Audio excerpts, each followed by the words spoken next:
Hey everybody, this is a quick video in case you have a Sony Walkman, either an NW-WS623 or WS625, Bluetooth headset media player, and you need to do a hard reset to the factory default settings on it. Now there's two main reasons you would want to do this. The first one is troubleshooting.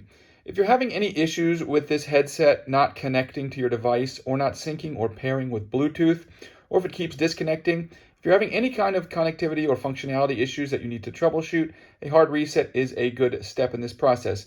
You will need to set it up again because it will be restored to its factory settings, which is the second reason you might want to do this. If you want to pair this with a new device or just get a fresh start on it, we can go ahead and do the hard reset on it. It's very easy to do. All you need to do is make sure it's not connected to Bluetooth and there's nothing playing on it. And then you're just going to come in and you're going to find the volume down button and the skip ahead button on the headphones, and you're going to press and hold both of them for 15 seconds.